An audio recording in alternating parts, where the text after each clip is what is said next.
Service: How to Live for Free by sharing Earth's resources, voluntarily implementing creative exchange. This is step 3. Identify your friends. Who are those that you know, like, and trust? These will be the people that help you live in a moneyless society, live without having to pay for what you need, and live for absolutely free.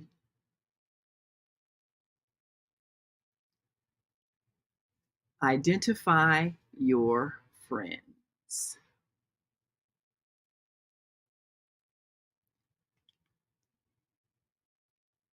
And if you are watching, we want you to get something to take notes so that you can remember, or simply replay the video, because we want you to live for absolutely free. Hi, I'm Naima Latif, and this is Service.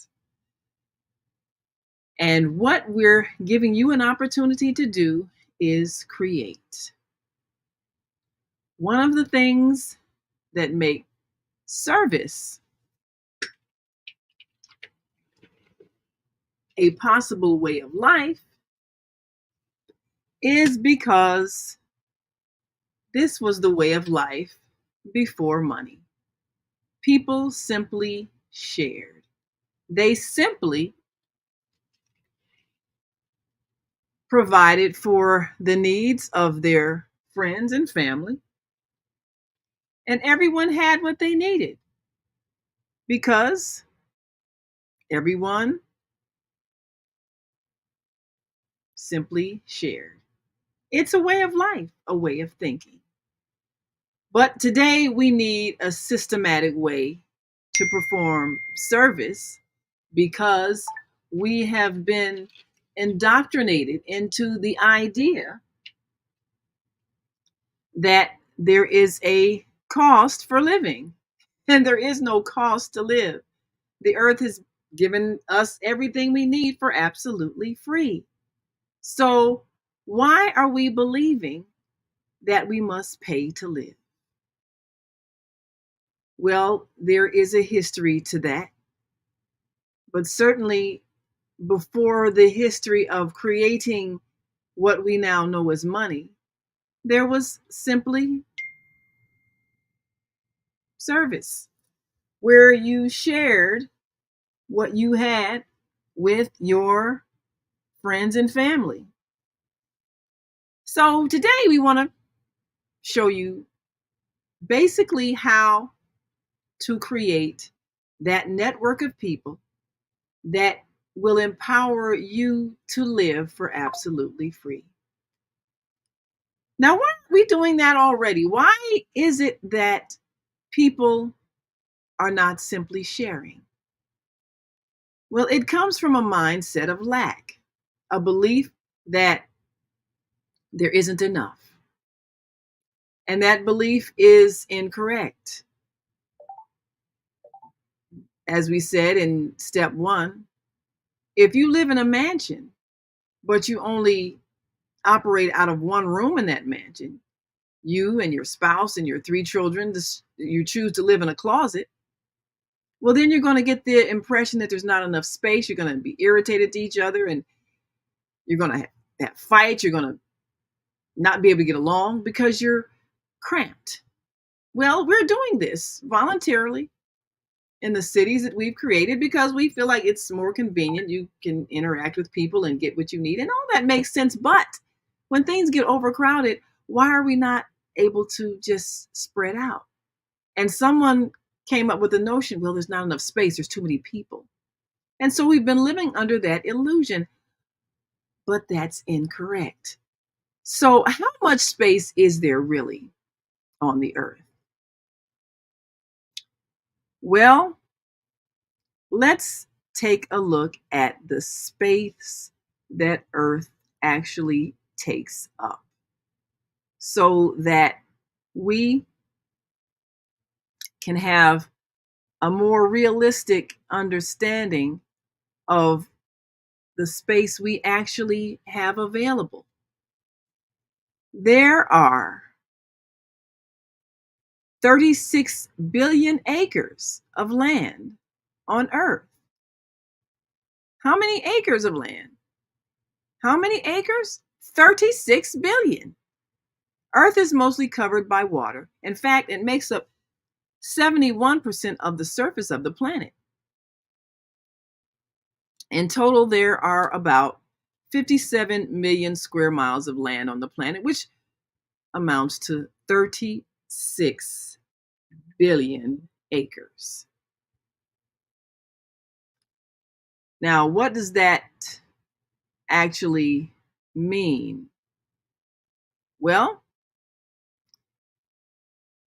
how much space is there? How much space are people taking up? Well, how many people live on planet Earth in this year, 2024? The projected world population on January 1st, 2024 is 8,000. Oh, no. 8 billion. 8 billion 19,876,189. That's an increase of the of 76,162,541 people from New Year's Day in 2023. So during January 2024, 4.3 births and 2.0 deaths are expected worldwide every second. So there are actually more people being born than people are passing out of this physical existence. The Census Bureau's population clock displays simulated real-time growth of the US and world populations. So as of January 3rd, 2024, what we have is 8 billion 19,876,189 people. Now that's a lot. That is a lot of people. So the idea that there's not enough space is something that we're constantly being told. There's not enough space. There are too many people. Some people have to stop having babies. And we're believing that. And we're believing there's not enough, so you have to compete. That's where this present mindset came from. And it's incorrect. It's a delusion. It's false. Now think about it. If you divide 8 billion 19,876,189 people into 36 billion acres of land, which it's 43,560 square feet per acre, you'll find out how much space per person is available on Earth. Now, of course, if you've got a high-powered calculator, you can figure that number out. But that is how you would go about discovering what is the actual amount of space that is available for each person. Now, the idea that there's too many people for the amount of land is what we've heard all our lives. And yet, The reality is 8,19,876,189 people divided into 36 billion acres of land. Of course, again, 43,560 square feet per acre is roughly 4.4 acres or 191,664 square feet per person. Think about it. 191,664 square feet per person. That is how much space you have. If everybody had their own space to live, that is how much you would have, not you and your family, just yourself, each individual. So now think about it. Couldn't you live on 4.4 acres, 191,664 square feet of land? Do you think? I think so. So the idea that there's not enough space is false. Now, we want you to roll your mind around that for a minute, because the first thing we asked you to do in the beginning was to change your mind. And the first thing that has to change is the incorrect notion that there's not enough, that there's not enough space, that there's not enough land, that there's not enough food, there's not enough water. There is enough. There's enough for everybody to have what they need. And once you change your mind about that, and once you realize that there is, in fact, enough for everybody, then you'll realize all the systems that we have based on competition and withholding are unnecessary because there is enough. So the next thing we asked you to do was to recognize your wealth. Look at all the things you actually are hoarding, holding on to because you think, well, I'm going to need this, or, I might not be able to get this again, or uh, just think if something happens and I can't get more of this. So we're holding on to a lot, and we actually have more than we realize. So we've asked you to list all of those things that you actually are having in your possession that you're not using. Now, the next step is to identify your friends. And this is an important step in this system called service, because these are the people that you're going to interact with. And once you identify who they are, then you'll be able to start the process that makes it possible for you to live in a moneyless society. So, once again, we're introducing you to the system that is presented on this platform called service, sharing Earth's resources, voluntarily implementing creative exchange. And we'll explain to you why it's important for you to be able to identify your friends. Because this is the step that is required. What you will do first and foremost in becoming a part of service is to first create what's known as a service profile. That is what you'll need to begin to create like an account. Because what you'll have is something that all of your friends that you identify will have. And that is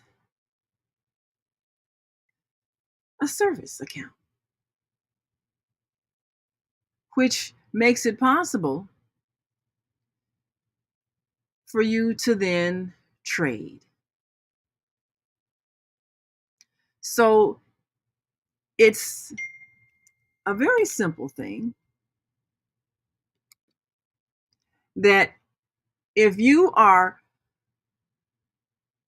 able to identify your name, your phone number, and your email address, that's all you need that identifies you uniquely. So all you need is a cell phone. And this is why this is such a simple system, because everybody, if they're functioning at all, they have a cell phone. And if they've got a cell phone, they have a means to send and receive information.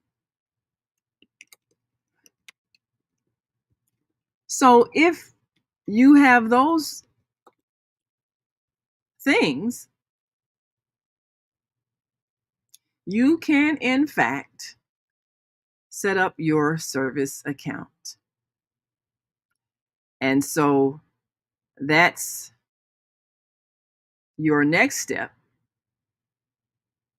is to create your service account. And again, it's something that costs you absolutely nothing.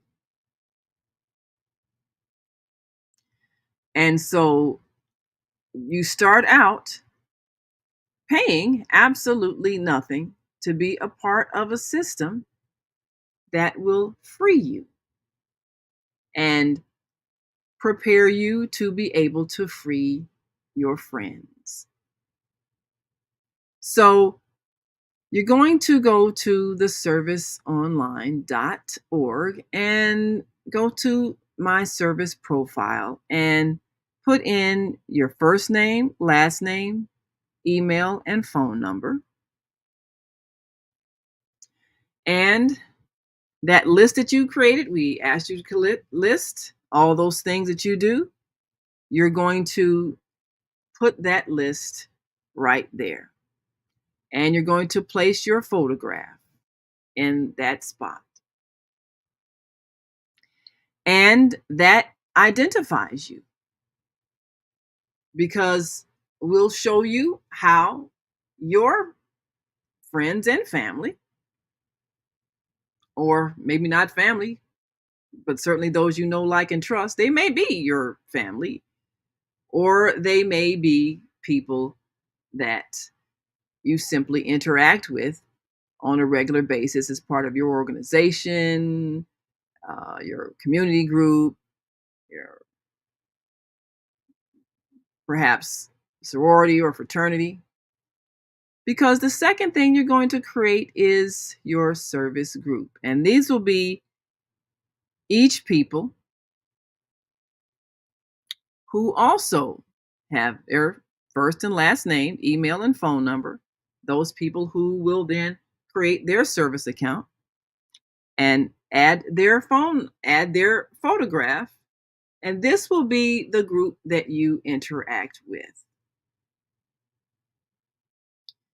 Now, what we want to do first and foremost is to identify the kind of people that you need to designate as your service group, because these are people who've also will do the same things. Now, that list we said of all of your possessions, we want you to then list all of your possessions. And that list that we told you, we want you to input all of your possessions, and those in your service group will do the same, so that everybody in your group knows what everybody has and what everybody does, and you'll be able to observe exactly what is available, because these are the people who will circulate using the system, the point system that we described, where all of your wealth has been calculated. Everything that you own, calculate its worth in dollars and translate that to points. 1 point equals $1. $1 equals 1 point. And then all of your work that you do. You're actually valuing your time at $1 per minute. So for each task you do, it's worth $1 per minute, which translates into $60 per hour. Now, you may have people who do other things and maybe they get paid less than that, or maybe they get paid more than that. But for the sake of equalizing everybody so that there is no class difference, there is no concept of class, everybody has the same value as a human being. And so this is how we create a system of equality. Now, you get to choose how valuable your things are and what the point value is in terms of dollars. And that's totally your decision. But your time, everybody's time is worth the same. Everybody is the same in terms of their value as a human being. So we remove that idea that some people's time is more important than others. That's part of the changing of the mind. So it's necessary that you identify those people that you're going to be interacting with,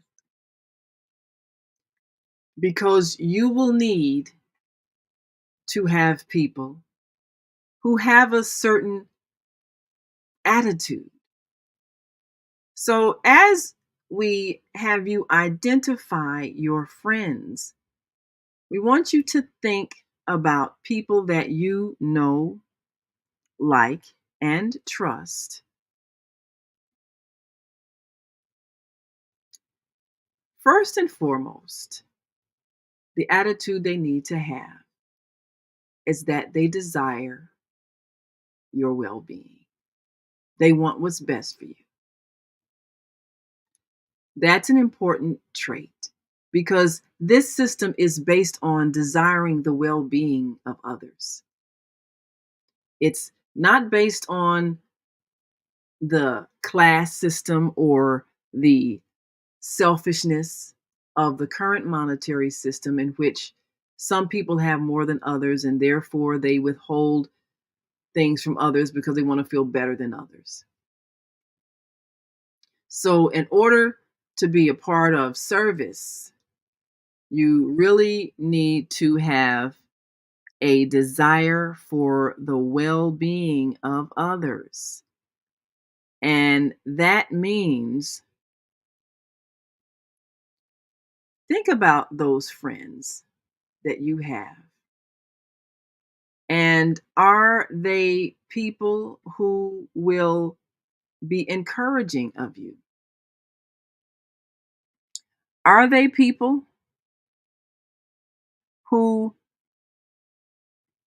When you give them good news, they're happy for you. So they need to desire your well being. That's an important point for the people that you choose as part of your service group. One, they need to desire your well being. And that means that's someone who would do a favor for you if they could when you need it because they care about you.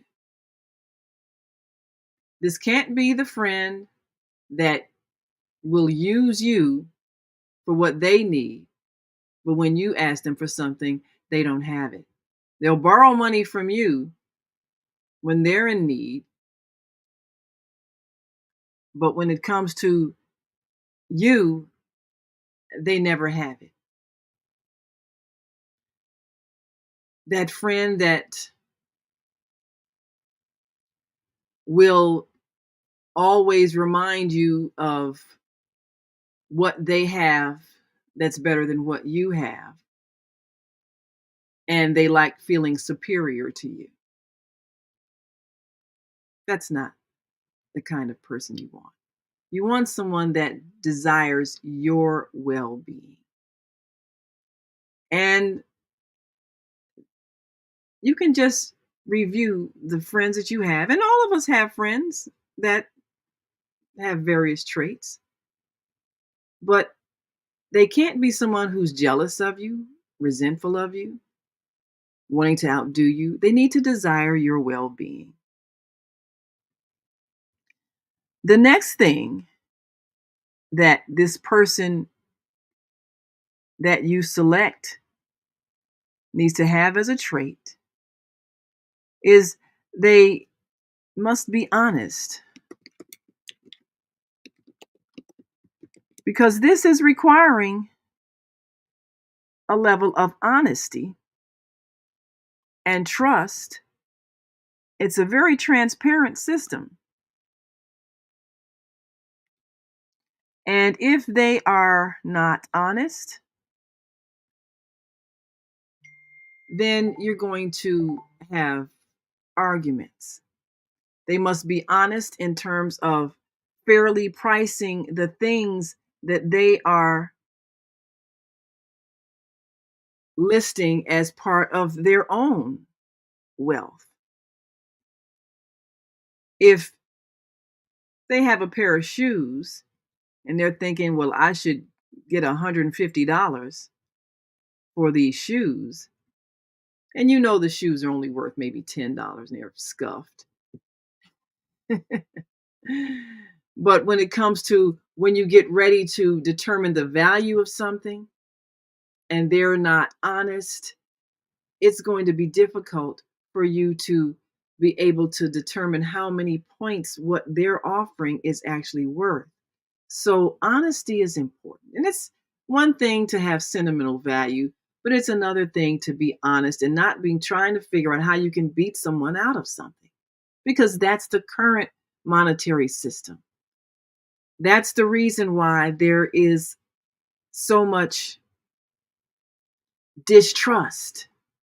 And often friends find it hard to do business with each other because business has gotten the reputation of being about beating somebody out of something. And third of all, the person that you want to include in your service group needs to be someone who is willing to try new things. They must be willing to try new things. Because if they are somebody that is telling you that this can't work, I don't believe people will do this. I don't think this is a good idea. That's someone who's going to constantly create problems. Even as you try to work the system, they will keep throwing monkey wrenches into it because they're skeptical. They have to be willing because this is a system that can, in fact, help us as a society make that transition back to where we just simply cooperate. As we mentioned in the first installment, the way the bees do. You look at a hive of bees, nobody's charging anybody any money, nobody's punching a clock. People just give, and everybody circulates the responsibility, whether it's pollinating the flowers, making the honey, everybody is involved in the beehive, and everybody's needs are met. There is no upper class and middle class and lower class. They're just, this is your job, you do this is your job, you do that, and all of us do a job that helps the collective body. So we need to have a transition back to that stage. And this is that transition.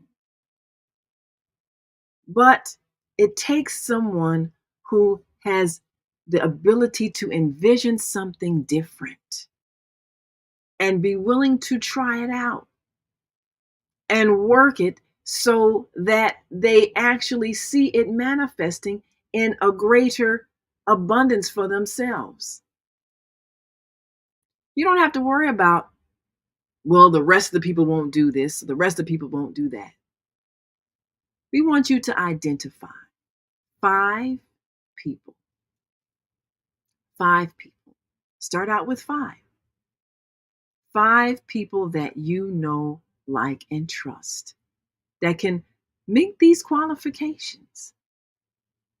Because when you choose your service group, you're going to create a profound relationship based on how much you are able to value each other enough to circulate what you have with each other and never spend any money. Now, in instances where there may have to be some monetary systems involved other than service, we'll get to that a little later. First, we want to get you familiar with the very foundation of it, which is trust. And if you are an honest person, you can trust people and people can trust you. Trust you to be fair about what you are putting forth as your wealth and its real value, and trust you to value their time as much as your time. You might be a hairdresser and you might be providing work for someone in your service group that is taking maybe an hour, maybe an hour and a half. That's 90 service points that you can then trade with another member of the group. And that member of the group might have maybe an article of clothing.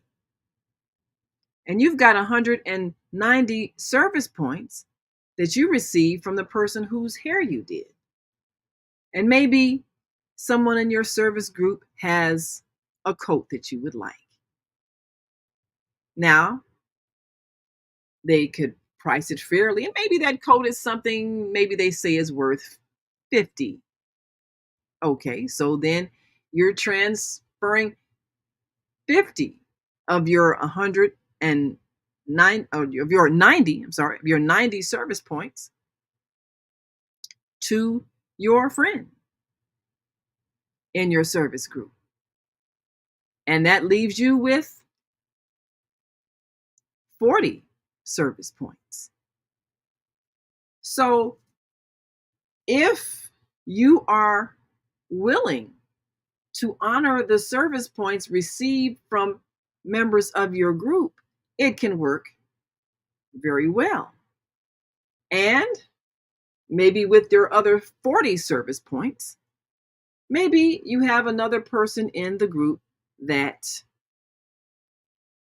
perhaps this person bakes goods and they have a cake and they say, well, my cakes sell for $15. So that would be 15 service points.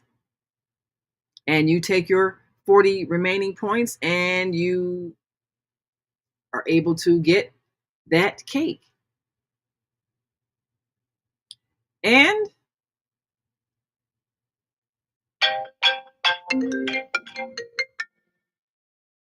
your friend has now enriched you even further. So what you're able to do is get your hair done, get a cake, and your friends are honoring each other's gifts, talents, skills, and possessions, priced according to how you have priced your things. But if you then want to trade your remaining points, you subtracted 15 from the 40 and you've got 25 left. And maybe you can trade with someone who says, well, look, I've got a pair of shoes that goes with that coat. And it's worth 25 points. And so you get ready to trade those points. And then perhaps they say, well, I changed my mind. I think I want it to be 50 points instead. Well, okay, you can do that. But whatever you say it is, let it be that. Because people are depending on you to be honest and to follow the guidelines that make this a system that can work. So if everybody is interacting and honoring the point system, then everybody can interact. And maybe your friend with the shoes say, well, I have uh, a service that I provide. I can do taxes at $150 an hour. Well, if they want to be in your service group, then their time is worth the same as everybody else's. So again, it can't be, well, okay, I'm signing up, but then I don't want to go according to $60 an hour because my time is worth more. Well, no. This is what the system is. And they need to honor it. So if they're going to give you an hour of their time, and you say for that hour of time, you get 60 points, It can't be whatever, but see, I'm an accountant, so I need to get my 150.